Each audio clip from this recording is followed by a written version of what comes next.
우리 형제님이 오토바이 타다가 이제 병원에 입원을 했는데요. 그런 걸 우리가 한번 생각을 해봐야 돼요. 구원받지 않은 사람은 상관이 없습니다. 구원받지 않은 사람은 자기가 어떤 일을 당한다라든가 그러한 것을 전혀 생각할 필요도 없어요. 그러나 그나마 그래도 좀 내가 구원을 받아야 되겠다 하는 그런 마음이 있는 사람은 이런 일이 왜 내한테 생기지? 라는 그런 의심을 품는 것이 참 좋은 생각입니다. 그 구원받지 않은 사람들이 예를 들어 어떤 사고가 난다라든가 또 뭐 그럴 때에 그것을 본 구원받지 않은 사람들은 생각이 저 사람한테 왜 저런 일이 일어나지? 그런 생각을 가짐으로 인해서 하나님 편에서는 그 사람의 그 마음을 돌이키도록 하기 위한 하나님의 계획이 있다라는 것을 알게 하기 위한 그러한 사건이 터지는 겁니다. 하나님은 모든 사람에게 하나님을 알리시기 위해서 여러 가지 방법을 다 동원을 해서 사람들에게 알리게 하는데, 구원받지 않은 사람은 그 하나님의 뜻을 모르기 때문에 그냥 넘어가 버려요. 그냥 넘어가는데 그냥 넘어가는 걸 어떻게 할 수가 없잖아요. 하나님 편에서는. 그러니까 그렇게 넘어가 버리니까 하나님 편에서는 어떻게 하는가 하면은 그 상실한 마음대로 내버려 뒀다라는 말씀이 있잖아요. 봅시다. 로마서 1장에 28절. 또한 저희가 마음에 하나님 두기를 싫어하며 하나님께서 저희를 그 상실한 마음대로 내버려 뒀다라는 말씀이 있습니다. 이런 사람은 구원받지 않았는 사람, 구원받지 않았는 사람을 하나님을 마음에 두기를 싫어했기 때문에 그 상실한 마음대로 내버려 뒀다라고 이야기를 하고 있잖아요. 물론 모두 다가 구원받기를 하나님은 원하시지만 그 원하시는 그 마음에서도 구원받지 않았는 사람을 그냥 상실한 마음대로 내가 버려두는 사람들이 훨씬 많은 겁니다. 그래서 상실한 마음대로 내가 버려뒀다는 것은 죄를 짓도록 그냥 넘겨버렸다, 그런 내용이잖아요. 그러니까 그 사람들은 죄를 지어도 죄 지은 줄도 모르고 그렇게 그냥 너희들은 그렇게 살아라, 그렇게 살면서 한평생을 살아라, 하나님 편에서는 그렇게 생각을 하고 계시는 겁니다. 그래서 그런 생각을 하고 있는데 그 와중에 또 구원받지 못한 사람이 이것이 왜 그럴까 라는 생각을 가지고 의문을 품는다면은 하나님 편에서는 이제 그 사람을 지켜보는 것이요. 지켜보고 이제 하나님 편으로 끌어들이기 위한 하나님께서는 아마 그런 작업도 하실 겁니다. 그래서 그렇게 하다 보면 그 사람도 나중에 구원을 받게 되는 그런 일이 생기는데요. 그런데 구원받은 사람이 그러한 일들이 생긴다면 그것은 잘못 생각하면 하나님이 나를 버리셨구나, 하나님이 나를 버리셨구나라는 그러한 생각을 가지고 내가 어떻게 생활을 해야 될까라는 그러한 생각을 하게 되겠지요. 그런데 구원받은 사람은 하나님은 절대로 버리질 않습니다. 왜냐하면 시편 121편 한번 보세요. 121편 7절에 여호와께서 너를 지켜 모든 환난을 면케하시며 또 내 영혼을 지키시리로다. 여호와께서 너의 출입을 지금부터 영원까지 지키시리로다. 지금부터 영원까지 하나님을 지키신다 그랬습니다. 이 지금부터 영원까지 하는 그 말은 지금은 언젠가 하면 구원받은 날입니다. 구원받은 날부터 영원까지 지킨다, 이런 이야기예요.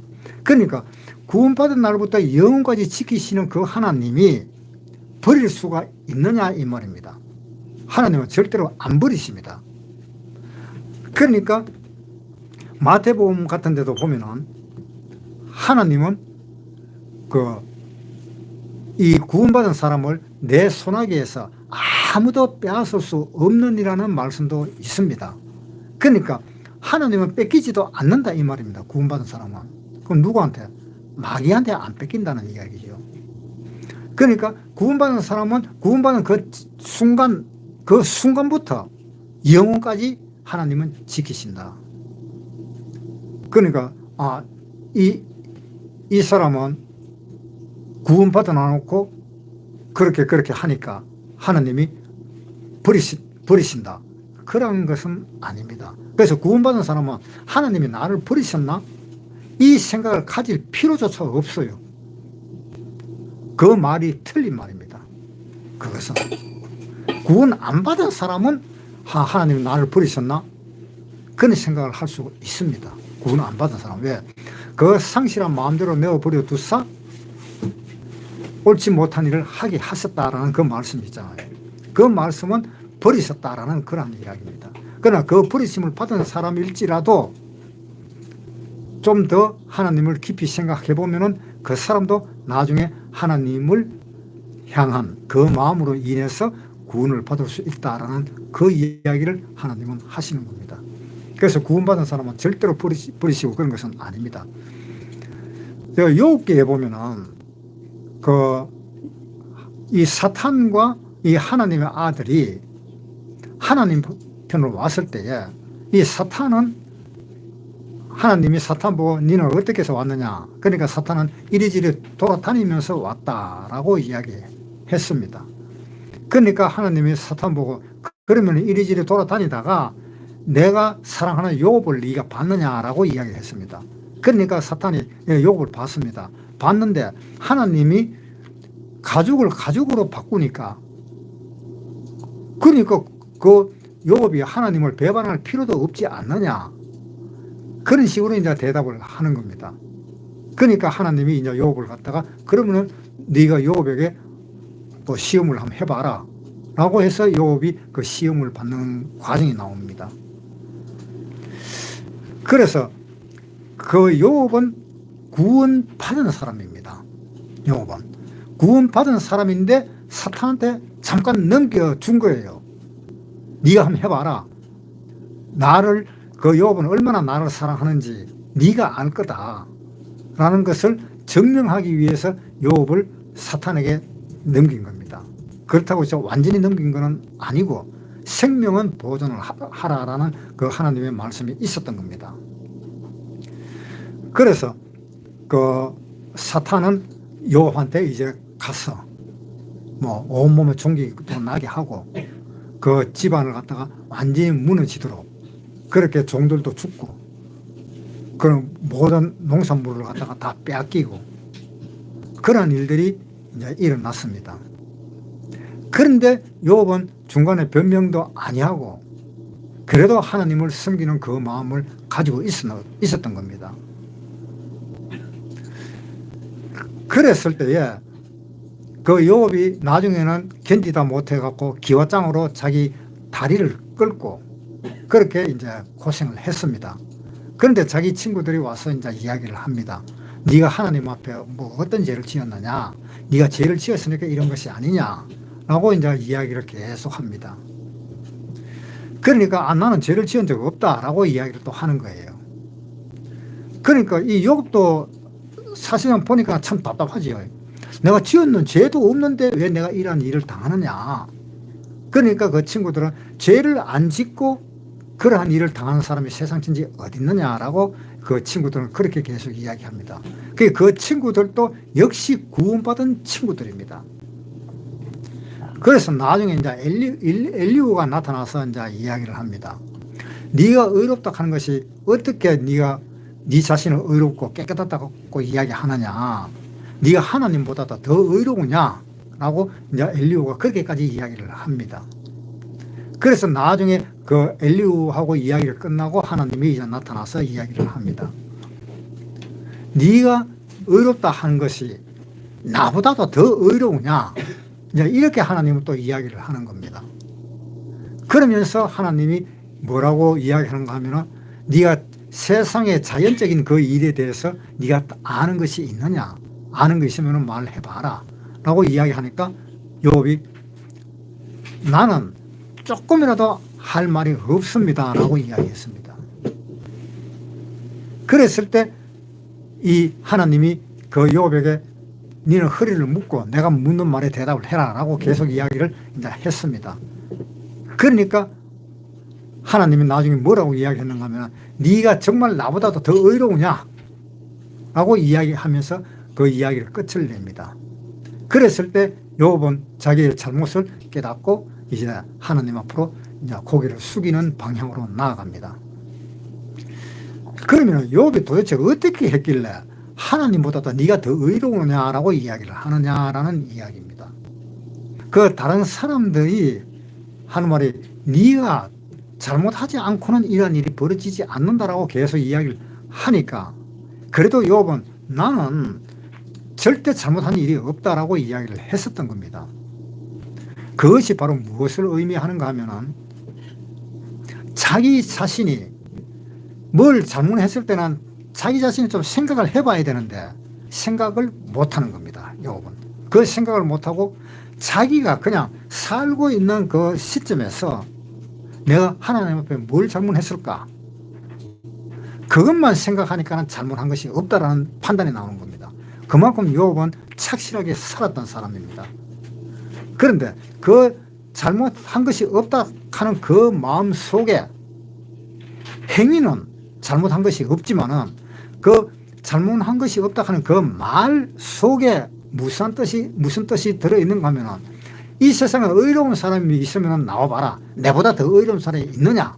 라는 그러한 그 마음을 가지고 있었던 겁니다. 그래서 그러한 마음이 하나님보다도 나중에는 더 의롭다 하는 그 마음이 생기는 거예요. 그래서 하나님이 네가 나보다도 더 의로우냐? 더 의롭다면은 내가 묻는 말에 대답을 해봐라 라고 하나님은 그 우주의 천체에 모든 동식물에 관한 그 자연스러운 이야기를 다 끄집어냅니다. 다 끄집어내면서 하나라도 답할 거 있으면 답을 해봐라. 그러니까 욥은 결국은 하나도 답을 못 했습니다. 그것을 하나도 답을 못하고 그냥 무릎을 꿇었습니다. 그것은 바로 무슨 의미인가 하면은 내가 아무리 의롭고 의롭다 한들 하나님 앞에서는 의로운 것이 하나도 없구나 라는 것을 욥은 알았는 겁니다. 그것을 욥은 알고 하나님 앞에 고개를 숙인 겁니다. 그래서 하나님은 우리가 하나님을 알 수는 없습니다. 욥도 하나님을 알 수가 없었습니다. 그래서 하나님은 이 구원받은 사람한테는 하나님을 알 수 있도록 그렇게 말은 했다고 했더라도 사람은 하나님을 알 수가 없는 겁니다. 절대로 하나님을 알 수가 없는 거예요. 아무리 성경학 박사라도 하나님을 알 수는 없는 겁니다. 그러면은 하나님은 하나님을 자신을 알리는 것은 무엇을 이야기하는가 하면은 너희는 나를 아무리 알려고 해도 알 수가 없다라는 것을 하나님은 그것을 보여주는 겁니다. 그래서 욥한테 이야기할 때도 너는 이것이 잘못됐다 저것이 잘못됐다 이렇게 하나님은 욥한테 지적을 하지 않았습니다. 지적을 하지 않고 그냥 네가 내보다 더 의로우냐 그렇게 말함으로 인해서 자연에 관한 모든 섭리를 다 이야기하면서 네가 알거든 내한테 한 가지라도 있으면 대답을 해봐라 라고 했을 때 한 가지도 대답을 못 했던 겁니다. 그러니까 그것은 하나님을 너희는 도저히 알 수가 없다. 너희가 안다 한들 정말 이 우주의 점 하나만큼도 알지 못한다라는 그런 의미입니다. 그래서 하나님은 우리를 어떻게 사용하든 어떻게 하든 하나님은 우리에게 완전하게 하나님을 나타낼 수는 없다. 그리고 나타내지도 않는다는 겁니다.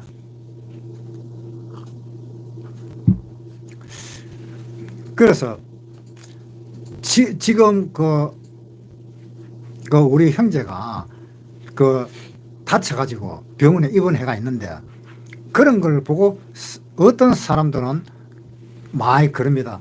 아, 저 사람이 하나님 앞에 징계를 받아서 그렇다. 또 어떻게 하면은 또 저 사람이 하나님 앞에서 뭘 잘못해서 하나님이 그것을 가르쳐 주기 위해서 또 그렇게 했다.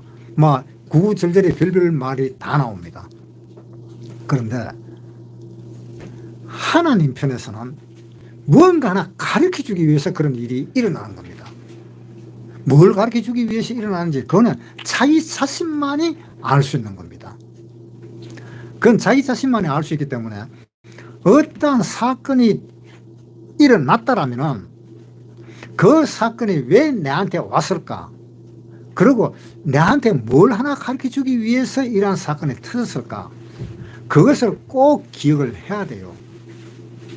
그것을 그냥 두리뭉실하게 넘어가 버리면은 그것이 그 신앙생활 하는 것에 대해서 그 신앙생활 자체도 아예 두리뭉실하게 넘어가 버리는 겁니다. 그러니까 그 한 사람에 의해서 결국은 그 영향은 그 교회 안에까지 그 영향이 퍼지는 거예요. 교회 안에까지. 그러니까 왜 그러냐면은 이 교회는 예수님의 몸이라는 겁니다. 예수님의 몸이기 때문에 발가락 하나라도 아프다면은 그 아픈 것이 무엇 때문에 아픈 것이냐라는 것이 교회 전체에서 생각해 봐야 될 문제입니다. 그리고 그 발가락이 아프다고 고통을 하는 그 사람은 어떻게 해서 나한테 이러한 일이 왔느냐? 이것이 징계일까? 그것은 자기 자신이 아는 겁니다. 이것이 징계인지, 이것이 하나님이 나한테 뭘 가르쳐 주기 위한 것인지, 그러한 것들은 자기 자신만 아는 것이지 그 외에 다른 사람은 모르는 거예요. 욥에서 말했듯이 욥이 잘못했는 것은 없잖아요. 실제적인 행위에 대해서 잘못한 것이 없다 이 말입니다. 그것을 자기도 모르고 있는 거예요. 자기도 모르고 있는데 나중에 알고 보니까 아, 내 마음속에 문제가 있었는구나 라는 것을 욥이 알 수 있었듯이 외형적으로는 아무리 잘못이 없더라도 뭐가 잘못이 한 가지라도 있으니까 이러한 일이 당했다라는 것을 이 욥은 생각을 해야 되는데 그 한 가지가 내 마음이 잘못되었다라는 것을 욥이 깨달았어야 됐는데 그것을 깨닫지를 못하니까 하나님이 계속 가르쳐 주는 겁니다. 그 형제들도 그 구원받은 그 형제들도 그것을 몰라요. 알 수가 없습니다. 그 형제들은 야, 네가 뭐 잘못했는 게 있는가 보다. 하나님한테 네가 징계받는가 보다. 이런 식으로 계속 이야기하니까 욥은 욥대로 화난 거예요. 내가 잘못이 없는데 나를 죄인 취급하느냐 아니냐 이런 식으로 나오는 겁니다. 그러니까 하나님이 네가 잘못이 없다 하는 것은 하나님 편에서는 인정을 할 수 있겠지만은 그러나 그 네가 잘못이 없다 하는 것이 내보다도 더 잘못이 없느냐 내보다 더 의로우냐라고 하나님은 그렇게 이야기를 하는 겁니다. 그러니까 욥기 한번 보겠습니다. 욥기 40장 7절 욥기 40장 7절 너는 대장부처럼 허리를 묶고 내가 내게 묻는 것을 대답할지니라. 내가 내 심판을 피하려느냐 스스로 의롭다 하여 나를 불의하다 하느냐 내가 하나님처럼 팔이 있느냐 하나님처럼 우렁치게 울리는 소리를 내겠느냐. 그러니까 뭐라고 이야기했어요? 너는 대장부처럼 허리를 묶고 내가 내게 묻는 것을 대답할지니라. 내가 내 심판을 피하려느냐 스스로 의롭다 하려 하여 나를 불의하다 하느냐. 이것이 하나님이 마지막으로 하는 이야기입니다. 그러면서 쭉 이야기를 하는 거예요. 이 자연의 법칙에 대해서 아는 것이면 나한테 이야기해라. 그래서 결국은 여기에서 이 욥은 무릎을 꿇은 겁니다. 하나님이 왜 이렇게 하느냐 하면은 네 자신을 자세히 들여다보라 이 말이에요. 각 개개인의 그 자신 마음속을. 그러니까 어떤 사람이 어떤 일을 당했다면 아, 그건 네 징계야 이렇게 함부로 말할 거는 절대로 못 된다는 겁니다. 하나님 뭔가 가르쳐 주기 위한 것입니다. 하나님이 나한테 과연 뭘 가르쳐 주기 위해서 내가 이러한 일을 당하고 있는가. 그것은 개인이 충분히 생각을 해보고 그렇게 해야 되는 겁니다. 그리고 우리 교회에서도 마찬가지입니다. 안 그래도 교회가 어려운 이 상황에서 이러한 일들이 생기는 것은 교회에서 뭔가 또 잘못이 있지 않을까 라는 것을 또 교회 차원에서도 생각을 해야 되는 겁니다. 그러니까 그렇게 하지 않는 이상은 이것이 어떻게 문제가 되는 수가 생깁니다. 결국은 하나님이 욥에게 말했듯이 그것이 교회에게 하는 말이 될 수가 있다 이 말입니다. 어제 저녁에 윤석열 대통령이 탄핵된 것도 결국은 그건 뭐냐 하면 네 자신을 정확하게 알아라 하는 그 뜻이 들어가 있는 거예요. 그 뜻이 들어가 있는데 끝까지 자기 자신을 모르고 끝까지 자기 자신이 맞다고, 내가 잘못한 것이 뭐가 있느냐, 나는 의인이다, 이렇게 이야기하는 그것이 잘못됐다는 것을 하나님은 이야기를 하고 있는 겁니다. 즉 욥한테 그렇게 이야기하고 있는 거예요. 그러니까 우리가 구원을 받고 생활하면서 눈꽃만한 뭐가 있더라도 그것은 하나님 편에서 해결을 하셔야 되는 문제입니다. 하나님 편에서 해결을 하시는데 그 해결을 어떻게 하느냐, 그 사람에게 맞도록 하나님은 그 사람에게 어떠한 일을 주어질 것입니다. 그 일이 주어질 것을 자기가 개인이 어떻게 받아들이고 어떻게 해결할 것이냐, 그것은 자기의 문제입니다. 또한 교회의 문제고. 그러니까 내한테 무슨 문제가 생겼다면 그것을 한번 좀 생각을 해봐야 되는 거예요. 그러니까 어제도 그 차 타고 오는데 차를 갖다 좌회로에 딱 올리니까 그때서야 이거 자동차 타이어가 펑크 났다고 거기 표시가 뜨는 거예요. 야, 이거 얼마나 황당해요. 차를 갖다 좌회로 올라섰는데 이거 돌리지도 못하고 계속 달리려고 하니까 그 60km나 되는 그 거리를 어떻게 달려가요? 그 중간에 무슨 카센터도 있는 것도 아니고. 자, 어제 참 황당한 일이 있었어요. 물론 그것까지도 내가 지금 무엇을 한번 생각을 해봐야 되겠다라는 그런 마음이 드는 겁니다. 그래서 어제 갔다 와가지고 성경도 이렇게 보고 했지만은 뭐가 잘못됐는지 나도 내 자신을 잘 알지를 못했었어요. 결론을 내가 찾지는 못했습니다. 찾지는 못했지만은 그러나 성경을 한 번이라도 보게 되는 계기가 되더라라는 그런 이야기입니다.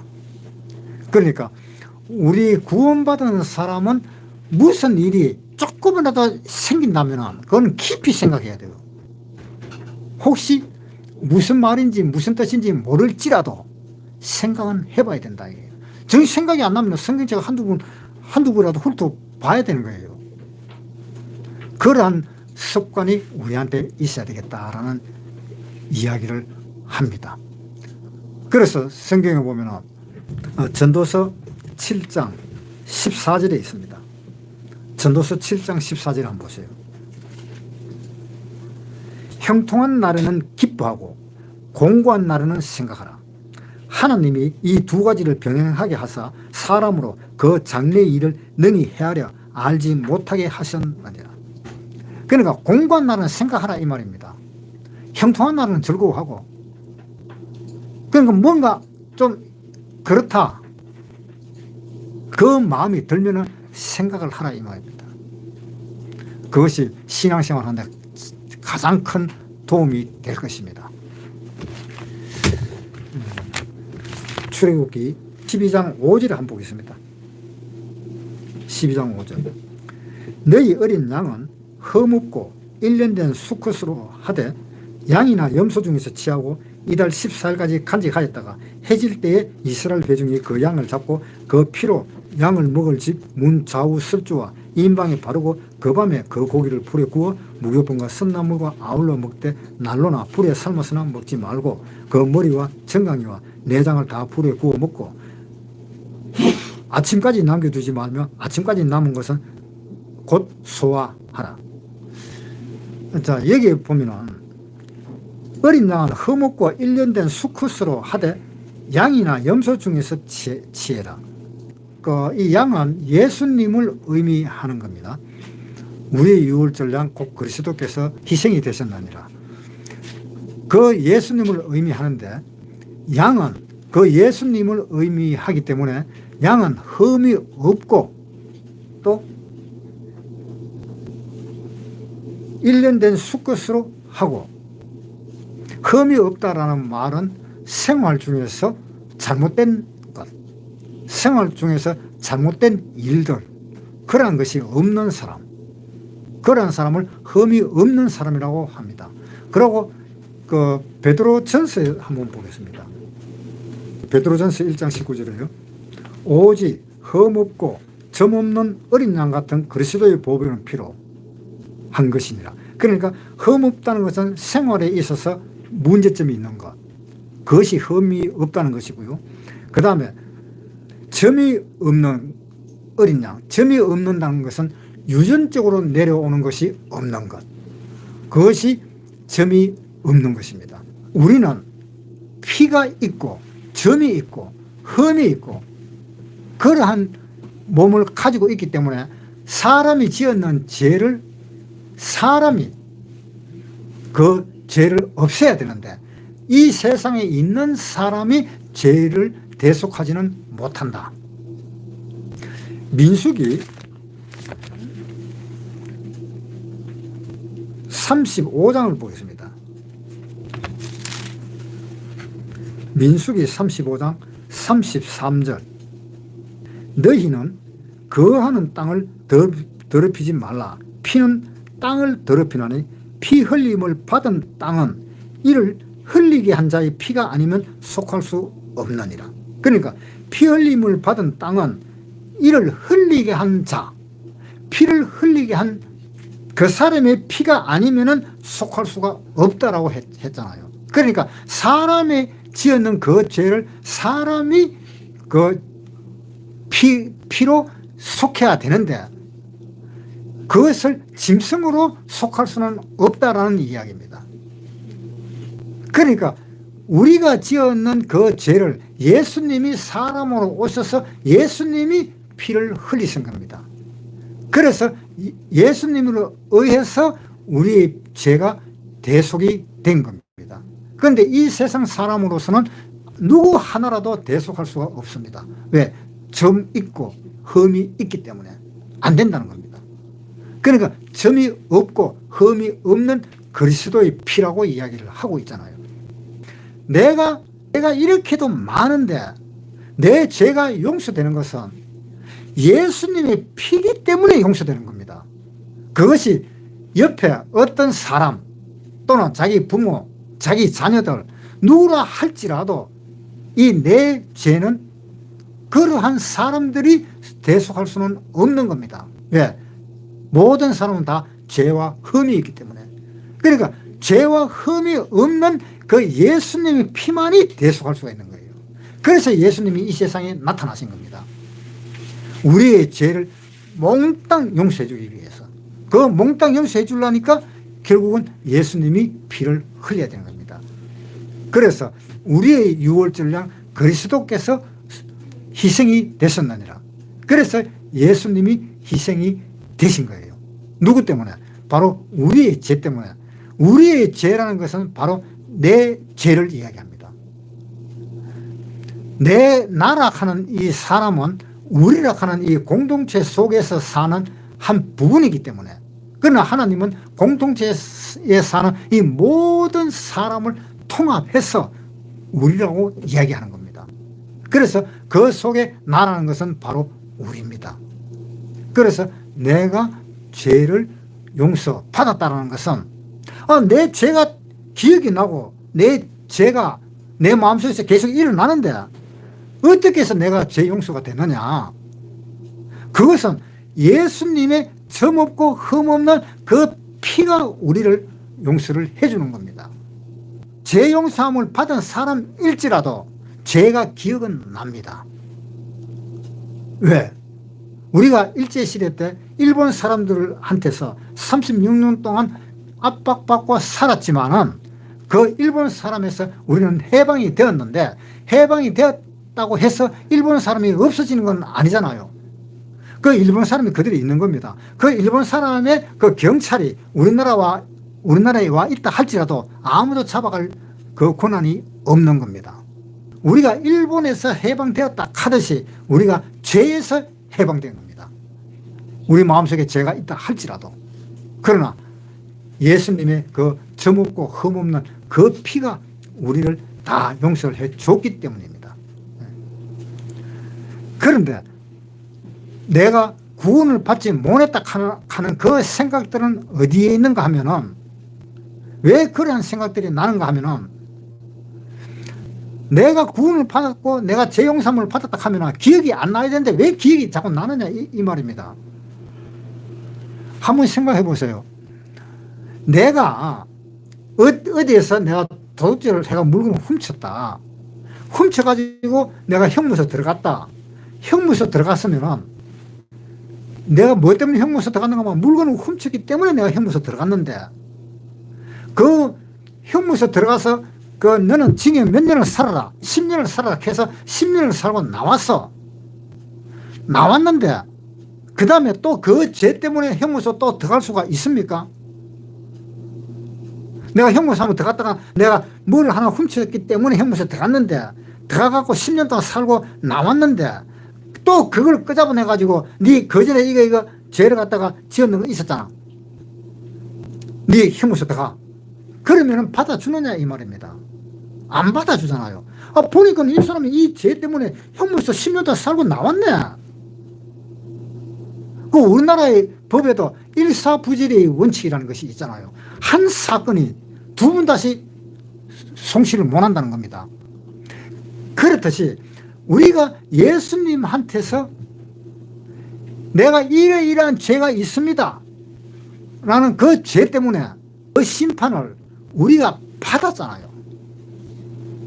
그 심판을 받았으면 이제 끝난 겁니다. 그 심판은 예수님과 함께 심판을 받았으니까 그 심판은 끝났는데, 또 누가 와가지고 네 그 마귀한테 이렇게 꼬시키갖고 네 선악과 먹었는 그 죄 네 또 심판받아야 돼.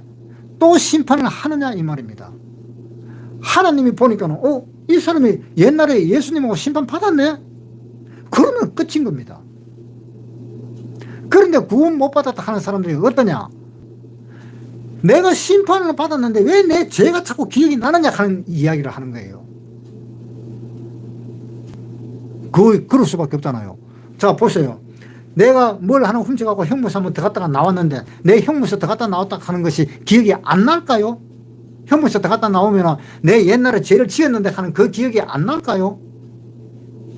그 기억 나잖아요. 내가 옛날에 죄를 지었는데 내가 몇 년도에 내가 하나님의 말씀을 듣고 구원을 받았다. 그전에는 내가 죄를 지었고 그 죄를 지어가지고 하나님이 네 어떻게 할래 하는 그 말까지도 다 들었는데 내가 하나님 앞에서 죄를 용서함을 받고 나니까 이제 나는 다 해결됐다. 다 해결되었는데도 왜 기억이 나느냐? 기억이 날 수밖에 없지 않느냐 이 말입니다. 그것 때문에 구원 못 받았다 하는 거예요.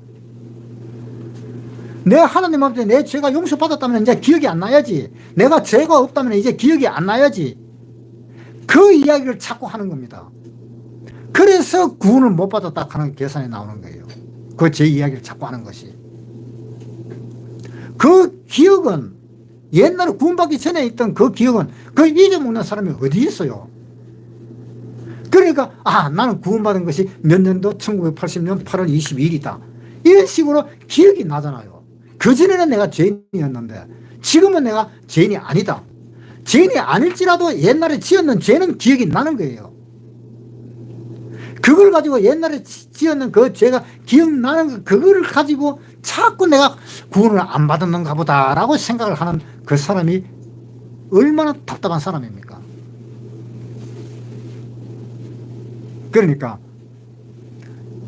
우리는 예수님의 그 피로 다 구원을 받았고, 하나님 나라에 갈 때는 육체적인 이 피가 없어져 버립니다. 그러니까 이 세상에 살 때까지는 기억이 남습니다. 왜? 피가 있기 때문에. 죽을 때까지 기억은 납니다. 피가 있기 때문에. 피가 없으면 기억이 안 날 것입니다. 그래서 우리가 천국으로 가면 기억이 안 납니다. 옛날에 있었던 그 피가. 그 기억이 안 나니까 하나님은 그 기억이 나도록 하기 위해서 하나님의 보좌를 어린 양의 보좌라고 이야기를 하고 있습니다. 왜? 너는 이 어린 양이라 하는 이 예수님을 영원히 기억하라는 의미입니다. 그래서 우리가 천국 가면 어린 양의 그 보좌를 보면서 하나님이 영원하신 하나님, 그러니까 나도 이제 영원한 내가 되었구나 라는 것을 그 기억을 하면서 영원히 사는 것입니다. 그래서 우리는 생각을 이제 어떻게 해야 되는가 하면, 하나님이 우리를 위해서 우리가 가지고 있는 이 피를 예수님이 다 받아서 다 피를 흘렸습니다. 그래서 예수님이 하시는 말씀이 뭐냐, 너희 몸속에는 이제 하나님 나라에 갈 때는 피가 없이 갈 거다라는 것을 이야기하고 있는 것입니다. 예수님은 피가 없이 하늘나라로 가셨습니다. 너희도 너희 죄를 다 용서했으니까 너희도 이제 하나님 나라 갈 때는, 온몸이 변화해서 갈 때는 나처럼 너희 몸속에 피가 없이 하늘나라로 간다라고 이야기를 하고 있습니다. 그래서 우리는 죄가 없습니다. 죄가 없다고 말을 할 수가 있습니다. 그러나 그 죄는 기억이 날 것이고 또 내 마음속에 죄가 있다는 것도 기억이 날 것입니다. 그러나 궁극적으로 결론은 우리는 피가 없는 사람으로 변화된다는 것을 기억을 해야 될 것입니다. 그래서 하나님 앞에서는 피가 보여지질 않습니다. 구원받은 사람은 이렇습니다. 구원받지 않은 사람은 아닙니다. 구원받지 않은 사람은 다시 부활을 해도 또 똑같은 피를 가지고 부활을 할 것이고 똑같은 몸으로 부활을 할 것입니다. 구원받지 않은 사람도 지옥에서 영원히 살 것입니다. 마치겠습니다.